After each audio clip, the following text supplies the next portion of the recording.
మరి మనకి హెల్మెట్ లేకపోతే పోలీసులు మన ఫైన్ అనేది వేస్తున్నారు. అయినా మనం పెట్టుకుంటాం, మర్చిపోతున్నాం, అశ్రద్ధ. ఫైన్ అనేది కట్టేస్తాం కానీ హెల్మెట్ కానీ పెట్టుకుంటాం. ఓకే ఫ్రెండ్స్, మనం ఏంటంటే మన అశ్రద్ధ చేయకుండా ఎంతోమంది ప్రాణాలు కోల్పోతున్నారు. నేను చూడటానికి హెల్మెట్ లేకుండా ఎంతోమంది కోల్పోయారు. ఓకే ఫ్రెండ్స్, నేను ఏదో ఈ వీడియో లైక్లు వచ్చేస్తాను, లైక్లు కూడా వేస్తాను, నాకు మంచి పేరు వచ్చేస్తుందని కాదు ఫ్రెండ్స్. నాకు లైక్లు కొట్టినా కొట్టకుండా పర్వాలేదు. కాకపోతే ఏంటంటే మీరు పెట్టుకోవాలి. నేను కళ్ళ ముందు చూసానండి లైవ్, ఈ హెల్మెట్ లేకపోతే ఏమవుతుంది అన్నది. ఓకేనా, మీకు అంతా ప్రూఫ్ కావాలంటే మా ఊరు నేను అడ్రస్ చెప్తే నాకు మెసేజ్ పెట్టండి. హెల్మెట్ లేకుండా యాక్సిడెంట్ ఎలాగైందని చూపిస్తాను. ఆ మనిషి చూస్తే మీకు అర్థమవుతుంది అన్నమాట.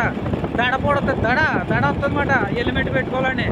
కాబట్టి మనం ఏంటంటే లైవ్లో చూద్దాం, అప్పుడు మనకు అర్థమవుతుంది అన్నమాట. హెల్మెట్ కూడా పెట్టుకోవాలరా బాబు అని. మనకేంటి అప్పుడు దాకా అర్థమవుతాం. ఎవరిని చూస్తే మనకు భయం వచ్చేలా ముందుగానే మనం దాన్ని వినియోగించుకోవాలన్నమాట. ఓకే ఫ్రెండ్స్, నేను చూసాను కాబట్టి చెప్తాను. ఓకే, మీరు హెల్మెట్ మాత్రం మర్చిపోకండి ఫ్రెండ్స్. నేను ఏదో లైక్ కోసం కాదు. అలాగే మన పోలీసులు మనం ఫైన్ వేసినా సరే మనం ఆయన మానలేదు. ఫైన్ అయినా కూడా వేస్తున్నాం కానీ హెల్మెట్ మాత్రం పెట్టుకుంటూ మర్చిపోతున్నాం. ఓకే ఫ్రెండ్స్, పోలీసులు మన మంది కోసమే చెప్తున్నారు. అలాగే డబ్బులు సంపాదించుకోవడానికి కాదు, మన ప్రాణం కోసం వాళ్ళు మర్చిపోతారు, మన కోసమే చెప్తున్నారు వాళ్ళు. ఓకే ఫ్రెండ్స్, వాళ్ళు డ్యూటీలు చేస్తారు, మనం పెట్టుకోతే మనం పోతాం. ఓకే, అది మరి మ్యాటర్.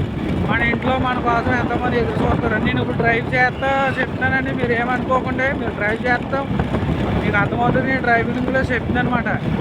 ఓకే ఫ్రెండ్స్, నేను ఏంటంటే స్లోగానే వెళ్తాను, స్పీడ్ ఏమి వెళ్తలేదు ఫ్రెండ్స్. ఓకేనా, నేను డ్రైవ్ చేస్తాం కూడా తప్పే వీడియో. కాకపోతే ఏంటంటే నాకైతే తప్పు అనిపిస్తుంది, మీకు ఏదంటే అర్థమవుతుంది అని చెప్తాను. మనం డ్రైవ్ చేసినప్పుడు హెల్మెట్ పెట్టుకోవాలి మీకు అని ఒక అర్థమవుతుంది నేను చెప్తాను అనమాట. ఓకే ఫ్రెండ్స్, ఉంటాను మరి.